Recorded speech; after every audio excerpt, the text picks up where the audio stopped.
No, ineyo ntafufuza napeza kuti pali njira zinayi zokha zimene umakhalira billionaire maiko ngati athu. Njira number 1 umayeneka kuti iweyo ugwire ntchito molimbika kuti uzakhale billionaire. Koma vuto limene lili ndi njira imeneyi ndi vuto lokuti kugwira ntchito molimbika ngati ugwire dimuchione ndi kuti udzalemera wazakalamba. Number 1.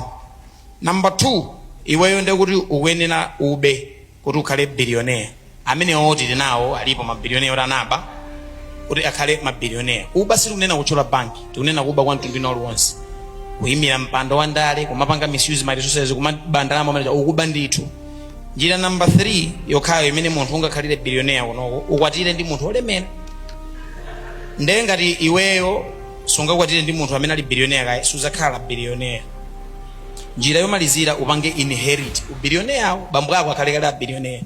Ifeyo mmene mukutonera utsogolo kuno, ine dzina langa ambiri kuti mulimve kuti kuli na madingo munamvera wa ine. So bambo anga sanali billionaire. Sinengakhale billionaire. Nakwatira kale Rihanna Rice si billionaire aso, sinengakhalenso billionaire. Sine wakuba sinengakhalenso billionaire. Kuti ndigwire ntchito molimbika ndi kuti billionaire nzaulawa koma ndi kuti ndili nganga. Ndi zokhumudwitsa kwambiri zikomo.